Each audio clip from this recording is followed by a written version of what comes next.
हमारे पूज्य गुरुदेव भक्तमाली जी, उनके पास एक पीतल का कमंडल था, बाल्टी जैसी। वो जल का व्यवहार बहुत करते थे, क्योंकि शौचाचार का बहुत अधिक उनमें आग्रह था, ध्यान था, रखना भी चाहिए। इतनी बड़ी एक बाल्टी जैसी थी, जिसमें लगभग 4 लीटर जल आता था।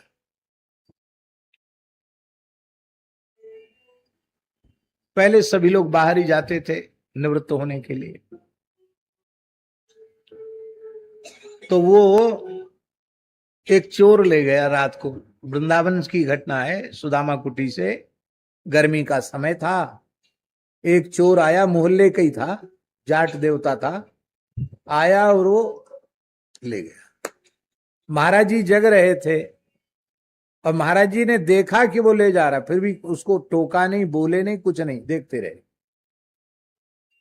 और दूसरे दिन महाराज जी को दमोह जाना था। शारदीय नवरात्रि में वहां कथा होती थी, हमको भी महाराज जी के साथ ही जाना था।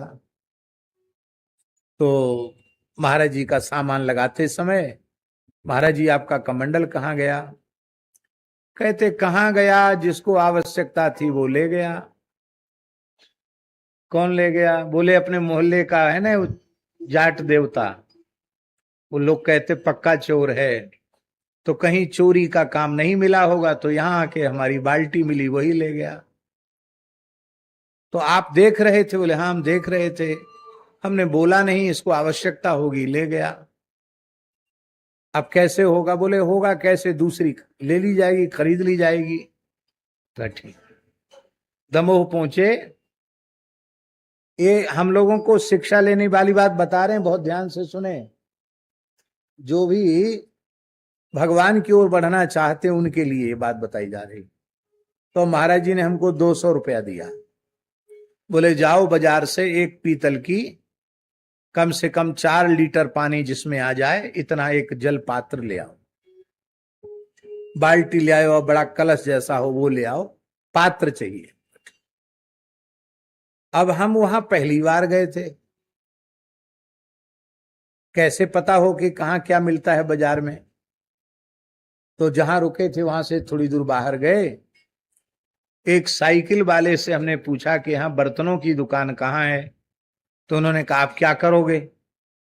तो हमने कहा कि हमारे महाराज जी को एक पात्र की आवश्यकता है, उसको खरीदने जाएंगे। तो आप कहाँ जाओगे? मैं लाके दे देता हूं आपको। तो हमने कहा पैसे ले लो। कहते पैसा बाद में बताएंगे, अभी क्या पता कितने का है। तो हमने कहा चलो ठीक है। वो गया साइकिल, थोड़ी देर में कितना कलश जैसा लेके आ गया, बोलिए। हम पैसा देने लगे तो पैसा लिया नहीं उसने। बोले नहीं, एक संत की सेवा हो गई, हमारा सौभाग्य है। महाराज जी का नाम तो जानता ही होगा वो व्यक्ति। हम आए और हमने महाराज जी को जलपात्र दे दिया और 200 रुपया जो उन्होंने दिए थे वो 200 रुपया दे दिए। तो देखते ही बोले वाह, बड़ा श्रद्धावान भक्त मिल गया, पैसा नहीं लिया और बनिया ने मुफ्त में जलपात्र दे दिया, वाह। तो हमने जो सही सही बात थी वो बता दी कि ऐसे ऐसे। इतना सुनते ही वे उदासीन जैसे हो गए और उन्होंने कहा पंडित जी आप हमारे साथ रहने योग्य नहीं हैं।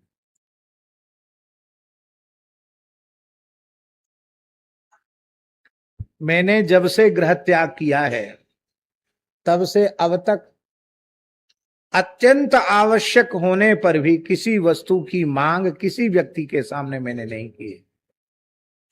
भगवत इच्छा से जैसे निर्वाह हो गया उसी को मैंने प्रसन्नता पूर्वक स्वीकार किया है, पर तुमने हमारा व्रत भंग कर दिया।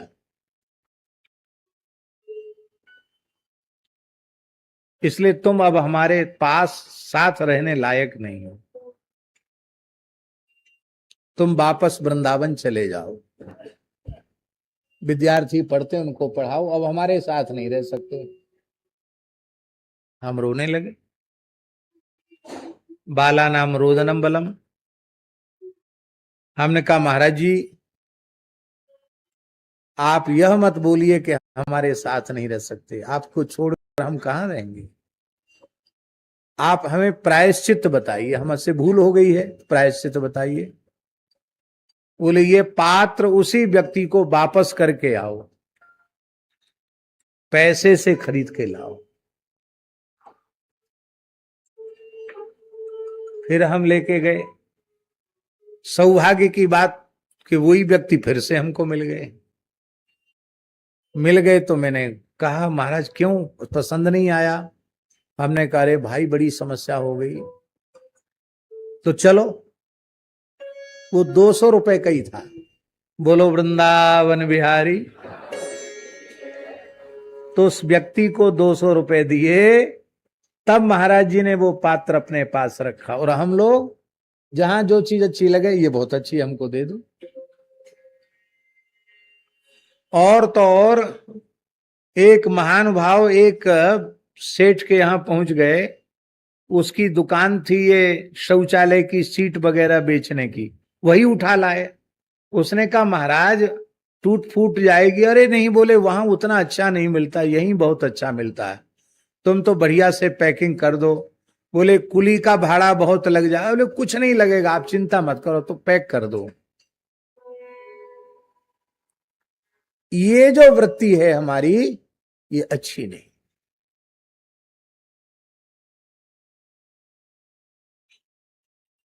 किसी वस्तु की आवश्यकता नहीं है, केवल और केवल भगवान की आवश्यकता है और किसी वस्तु की आवश्यकता नहीं।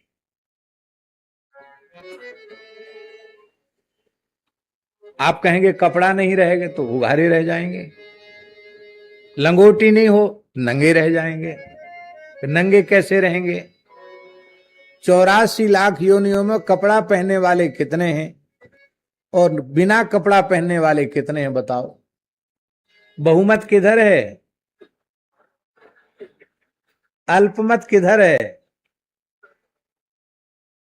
कपड़ा पहनने वालों में अल्पमत है, कपड़ा न पहनने वालों में बहुमत है। ये लोग गुजारा करते, हम भी कर लेंगे। जंगली कोलभील सुनते हैं, हमने देखा नहीं है कि अभी भी जंगलों में कुछ ऐसी प्रजातियां मनुष्यों की हैं जो कपड़े नहीं पहनते हैं। ऐसी स्थिति आने वाली नहीं है, भगवान सब करेंगे, पर अपने मन से संकल्प रहित हो जाओ।